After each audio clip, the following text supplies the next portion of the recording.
Te digo la otra, la política dicha desde otro lugar. Todos me dicen que nunca voy a llegar a nada, que está probado que soy un caso perdido. Y vamos a hablar de qué pasó en el mundo en este año 2016. Y para ello, como no puede ser de otra manera, tenemos que elegir un formato. Y el formato que te digo la otra elige cuando tiene que sintetizar muchos nombres en 2 listas en poco tiempo. Es hablar de ganadores y perdedores. ¿Quién ganó y quién perdió en este 2016? Comenzando por Emiliano Tola. ¿Quién ganó en 2016? Primero sí que es muy cruel el formato, porque para mí tirar un poquito simplista. Es un poquito simplista. Para mí es cruel, no está bueno eso de premiar perdedores. Pero bueno, hubo muchos perdedores. Estábamos pensando en Dilma. Obviamente Dilma terminó de dejar el cargo, pero se veía venir de lejos. Yo me acordaba hace un rato que ya en el perdedores ganadores del año... Del 2015. Del 15 fue. Sí, del 15. Bueno, no me acuerdo cuánto fue. Ya estábamos diciendo que Dilma no le iba a tener fácil. Era del 14, el año pasado no lo hicimos. No, pero en el 14 ganó la reelección. 2014. Yo creo que ahí ya la veíamos complicada. Después lo busco, pero. Fue un triunfo muy reñido, sí, recordemos, sí. donde una oposición se logró armar, digamos, y le hizo mucha mella. Pero bueno, Dilma quedó fuera del poder. No sé si Dilma tiene chances reales de volver al escenario político. Ya se está hablando del renacimiento de Lula y que va a ser la figura que salve un poco el PT. Y Lula te diría el Brasil se está hablando, ¿no? Lula va a competir y va a ser realmente competitivo, se me ocurre, pero en el caso de Dilma no la veo como una persona con capacidades para volver al centro del escenario político brasileño. Igual me parece que si tenemos que decir el nombre del perdedor del año 2016, sin duda es la perdedora de Hillary Clinton, digamos, ¿no? Porque había que perder con este muñeco. Y creo, y en el propio Te digo la otra, un programa que se anticipó, ¿no? Se anticipó a los hechos de manera como muy pocos otros analistas. Se anticipó en el sentido que le dimos una manija ahora de que Hillary no podía perder. Nada, cometimos todo. Cada vez que hay una equivocación a nivel del análisis político en el mundo, Te digo la otra, te acompaña. Cuando siempre que no, cerramos fila. Sí, y cuando Te digo la otra tira pronóstico, vos te has clavado que pierde. O sea, como Te digo la otra se dijo que era imposible que Hillary Clinton... ¿Puedo decir que nosotros le dimos mala suerte? No, hicimos mal nuestro trabajo, como todos los analistas políticos, ¿no? Que dijimos que Hillary Clinton no podía perder con Trump, y efectivamente era difícil con todo el aparato mediático a tus espaldas, con todo el dinero del mundo para hacer campaña, y teniendo al tipo más impresentable que se ha presentado a elecciones en la historia de los Estados Unidos al frente. Era bravo perder la elección, pero Hillary Rodham Clinton lo consiguió. Así que bueno, vaya para ella nuestro galardón como la gran perdedora del año 2016, ¿no? Hablábamos del status quo que había perdido este año. Se me ocurre Estados Unidos como el ejemplo paradigmático, ¿no? Como el caso más claro donde lo que las élites, los grupos que tienen el poder apostaban a algo, a conservar ese orden. Bueno, el candidato de eso, la candidata era Hillary Clinton y se vio derrotada. ¿Pero dónde más, Mauro, te parece que perdió el status quo? Yo diría el status quo liberal perdió, ¿no? El liberalismo como orden mundial, el liberalismo que en las últimas 2 o 3 décadas ha tenido poca disputa como idea de que en el mundo tiene que haber más o menos democracias, y tiene que haber mercados más o menos abiertos, y tiene que haber sociedades más o menos plurales que respeten a las minorías. Todo ese consenso liberal en el que vivimos desde la caída del muro de Berlín, este año ha sido puesto en jaque, ¿no? Fundamentalmente desde la derecha, ¿no? Desde la derecha política ha sido puesto en jaque por la contracara de esto, que me parece grandes ganadores de este 2016 a nivel del mundo, que son los racistas, los xenófobos, los excluyentes, los anti-inmigrantes, particularmente en el primer mundo, en el mundo rico, en Estados Unidos, ni que hablar con Trump, y en la Unión Europea. Especialmente con la salida de Reino Unido de la Unión Europea, bajo un discurso fuertemente discriminatorio, xenófobo, con el crecimiento enorme de la extrema derecha en casi todos los países importantes, Italia. Austria, Francia, donde se perfila a ganar elecciones, y en todo el mundo, en Holanda, en Dinamarca, en todos lados se está gobernando la derecha más radical. Y bueno, me parece que eso claramente es una derrota de esta idea de que de la Europa abierta abierta al mundo, la Europa avanzada, la Europa de los derechos, la Europa liberal, está bajo un fuego intenso, ¿no? Sin duda. Y en ese marco, un gran perdedor es la Unión Europea, ¿verdad? En términos geopolíticos.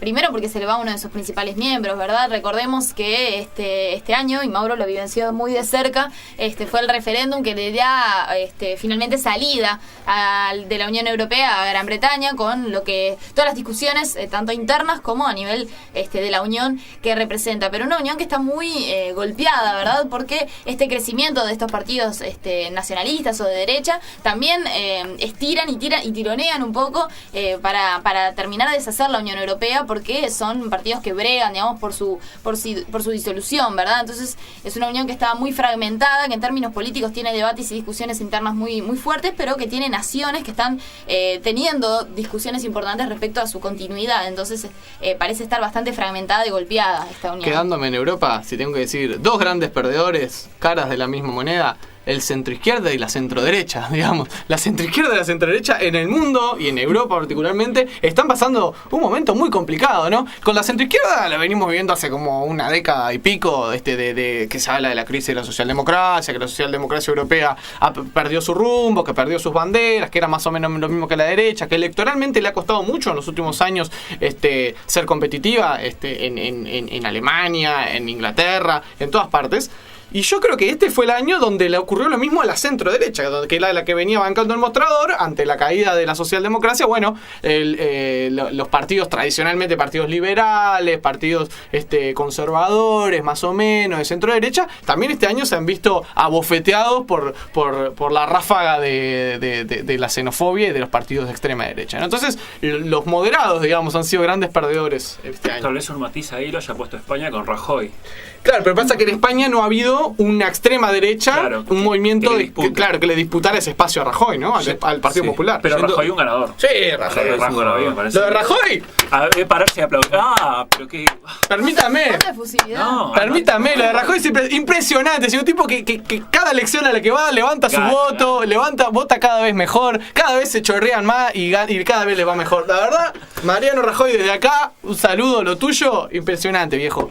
Volviendo, retrocediendo un poco, la derrota a nivel universal es de la globalización neoliberal y de quienes lo apoyaron, que se apoyó en el bipartidismo socialdemocracia, centro-derecha. Entonces, al fracasar el relato de la globalización neoliberal, fracasaron y cayeron los partidos que sostenían eso, que era ese juego de, bueno, tenemos diferencias con matices y siempre vos tenés que elegir entre uno y otro, y económicamente nada va a cambiar, porque lo que tenemos simplemente son matices. Eso se cayó y se dispara hacia todos lados a nivel mundial. Tenés a Putin, a Trump, a gente de ultraderecha, partidos de izquierda como Podemos en España. Entonces, lo de Bernie Sanders en Estados Unidos, ¿cierto? Reverdecer de una izquierda radical, entre comillas, radical por ir a la raíz de decir, de cuestionar el capitalismo, de cuestionar la distribución de la riqueza, etcétera. Hay un reverdecer de eso, pero fue un reverdecer que no logró triunfos. No logró triunfos, pero por lo menos se mostró y apareció y no figuraba. Y sí hay un momento terrible de no sé, de lo que podríamos llamar el Felipismo González del mundo, claro. El Felipe Gonzalismo del mundo, es decir, esos políticos de izquierda tan moderada que uno le costaba asociarlo con la izquierda. Bueno, eso se cayó, lo que faltaba caerse era desde lo electoral y es lo que ha pasado. Bueno, sumado a eso y a estos cambios pendulares, ¿no? Porque uno cuando mira la historia es como algo pendular. Los analistas, sí, los politólogos, pero además lo que se encargan de analizar los sistemas internacionales también se vieron duramente. Por favor. Otros perdedores. La ciencia política, ¿cómo? Este año gran perdedor 2016, la ciencia política. Estado a la altura de los análisis y además apegada a un discurso, un formato analítico, a unos sistemas que ya perimieron. No explicamos nada, señores. No tenemos capacidad para entender nada de lo que está sucediendo en nuestro alrededor. Lo mismo que doña Marta mirando el informativo de 4 a peor, porque gastamos un montón de plata en encuestas y cosas que ya no sirven para un carajo. Pero además hay como un discurso de que tenemos que actualizarla, tenemos que de alguna manera reflexionar sobre nuestros modelos teóricos, empíricos, etcétera, pero nunca llega ese cambio. Y estamos, yo creo que ya varios años pasando vergüenza. Tal cual. Sí, y eso deslegitima una ciencia como las ciencias sociales, ¿sí? Que necesitan de legitimidad continua. Bueno, me parece que necesita continuamente una construcción de la legitimidad. Para que la gente no diga está tan... Exactamente, para que la gente no diga esto no es una ciencia y esto en realidad es puro chamullo. Entonces requiere de eso y no está dando la respuesta que se requiere esas respuestas son más necesarias incluso cuando el mundo se vuelve más incierto. Claro. Y cuando más incertidumbre hay, ¿no? la ciencia social, ¿sí? Menos respuestas certeras. Entonces, ojo con eso. Los intelectuales y la academia también forman parte del statu sí, quo los que medios se de cayó. comunicación. Los medios forman parte de un statu quo que se cayó. Lo veíamos acá lo hablamos acá cuando la muerte de Jorge Valle. ¿Por qué notábamos que la academia hablaba muy bien de Jorge Valle? Los medios de comunicación. Los medios de comunicación y También. el sistema político, pero la gente en la mano a mano nadie te habla bien, bueno, porque había un despegue, porque eso es el poder establecido que establece un discurso para su circuito cerrado. Perdón que me meta. No, pero si es poquito un de gusto. cuchara. Si es un gusto para nosotros. No, creo que apoyando un poco lo que decía Jonathan, creo que sí, no es el momento de tirar abajo, ¿no? De darle palo a ningún campo del conocimiento, pero sí es el momento de hacer una reconstrucción, sobre todo me parece abrazándose a otros campos de conocimiento.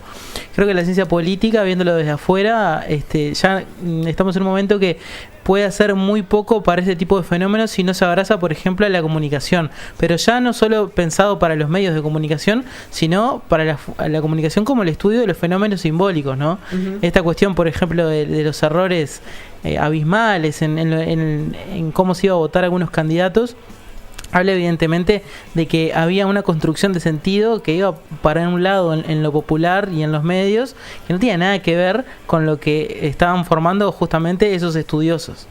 Y a veces un poco esa disociación que se ha venido haciendo muchas veces desde la ciencia política o la sociología con el tema medios, con el tema comunicación, bueno, creo que puede servir como una especie de hito histórico como para empezar a abrazar y a estudiar conjuntamente este tipo de fenómenos. Sí, en nuestra facultad, por ejemplo, estudiamos y no sabemos nada de medios de comunicación. Sabemos que están ahí, que inciden, pero no tenemos idea ni cómo funcionan y ni que hablar las nuevas tecnologías, su incidencia, cómo inciden en la formación del ciudadano y al momento de resolver, y tampoco sabemos nada de los empresarios. ¿Cuántas veces en nuestra carrera hablamos como actor político? Como actor político, no, están ahí los empresarios. Sí, los grupos de poderes que no implican al sistema político quedan totalmente por fuera de análisis, ¿verdad? Como una cosa autónoma del sistema político. Muy partidocéntrico todavía, ¿no? Muy partidocéntrico. Debería abrazarse un poco más con el postmodernismo, la ciencia política.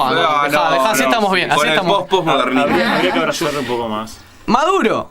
Perdió o ganó, bueno, se mantiene ahí, Maduro. Yo qué sé, la verdad depende que. Depende de un hilo, pero. Ha sido un año espantoso en Venezuela, ¿no? Ha sido un año donde nada, solo ha recrudecido la violencia, ha recrudecido digamos el empeoramiento en las condiciones de vida de la población y la deslegitimación internacional del gobierno de Maduro, ¿no? Que no tiene quien le banque los trapos, que poco más que nada. Yo creo que la novedad va por ahí. Sí, ¿no? sí. Sí es que hay una novedad de todo esto, y es que ha perdido aliados internacionales, y dentro de la región ha perdido aliados, y es lo que le faltaba a Maduro como para decir, bueno, el régimen se viene a pique.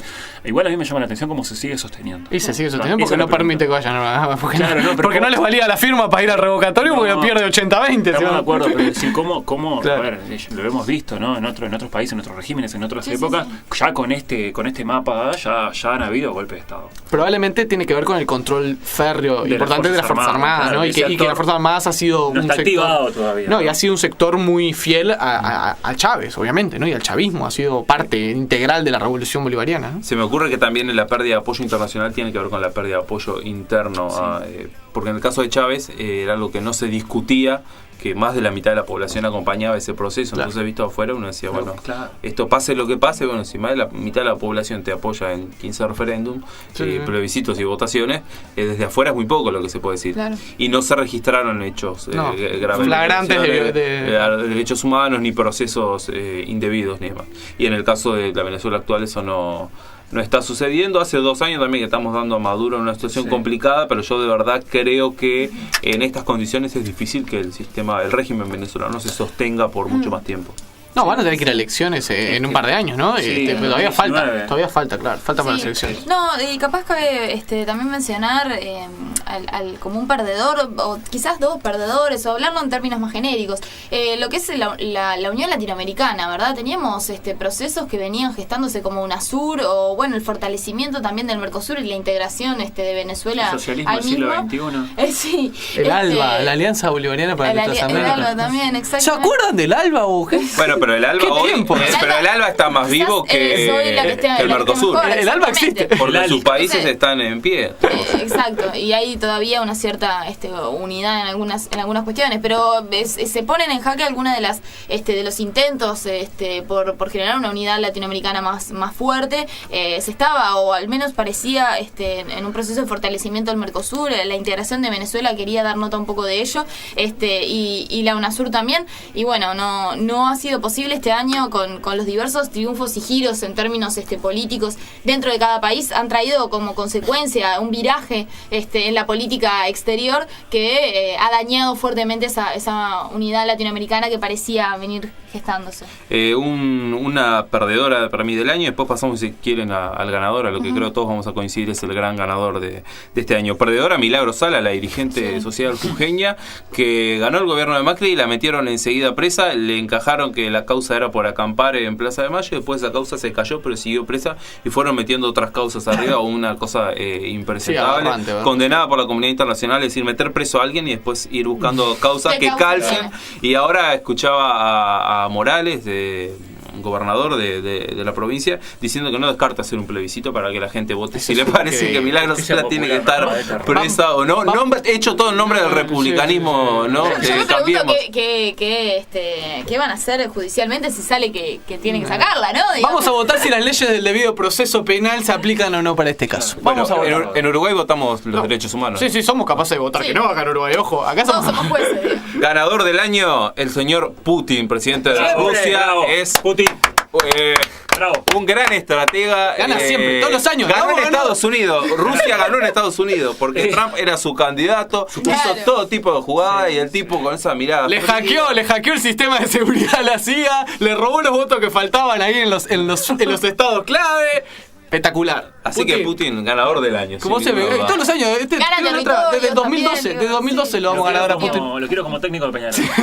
Es infalible. Porque queremos un técnico ganador. Un técnico ganador de la casa, y que va a mirar a la barra brava. Es como la ancha, claro. Va a mirar a la barra brava, con solo mirarlo va a calmar todo. Un miedo, claro. Se termina la violencia en el deporte con Putin, ¿no? Con una mirada, ya Para está. cerrar este espacio me parece divertido o interesante también pensar en lo más reciente, ¿no? Que es la muerte de Fidel Castro.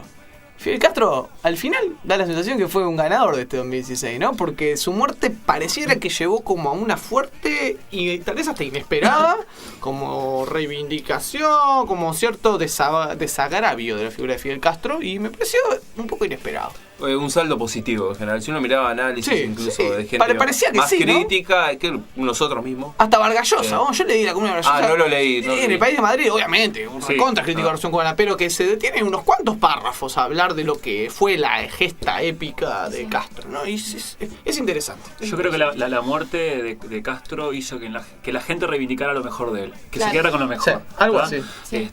Con su rol revolucionario, de irrumpir, de cambiar, y que de alguna manera llevar a la oscuridad otras cuestiones que fueron más críticas, pero quedarse con eso, ¿no? Con lo positivo. Igual me llama mucho la atención los revolucionarios que mueren de viejo. Insisto con eso no es de revolucionario. Insisto con eso, el revolucionario tiene que morir trágicamente siendo joven. Buscar la muerte, incluso a 30 años salir a buscar que le pase algo. No podés sobrevivir a 600 intentos no podés, de atentado, no contra tu vida, no es de revolucionario eso.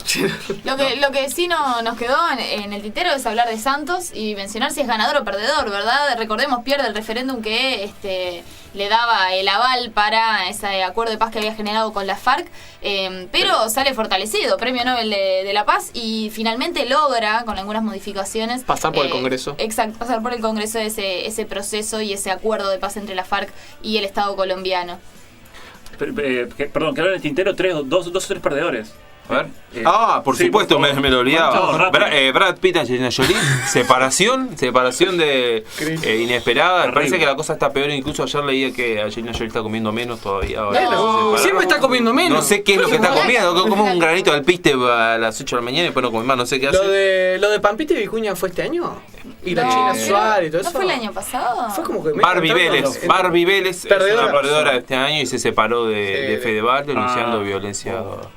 violencia de género. Bueno, sí, estaba, La bailanta si realmente está de- había violencia de género, Sí, en realidad sí. fue una ganadora, No, se está bien. salvó de... La bailanta Sí, estaba pero- de luto. La bailanta de luto murió Pocho de la Pantera, recordado por temas como El hijo de Cuca, y entre muchísimos otros, ¿no? Hits. En el top 10. El choripán también. De hecho, no lo conozco ese. ¿Cuál es el choripán? Nos vamos, nos vamos a ir con el choripán, Diego, de Pocho la Pantera, y la muerte de Juan Gabriel, también una pérdida irreparable Sí, para la sí. cultura, especialmente para quienes tenían el gusto de Para la conocerlo. gente que le conocía, ¿no? Irreparable Un ilustre desconocido. para todos aquellos que tuvieron el placer. Vamos a una nueva tanda y en el último bloque, en los minutos que nos quedan, en Te Digo la Otra, repasamos ganadores y perdedores acá, en la República Oriental del Uruguay.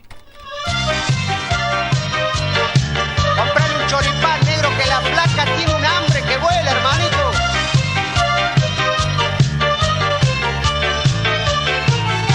Comprale un choripán, comprale un choripán. La flaca tiene hambre, comprale un choripán. Comprale un choripán, comprale un choripán. La flaca tiene hambre, comprale un choripán. La flaca se desmaya de tanto cuartetear. Comprale un choripán, comprale un choripán.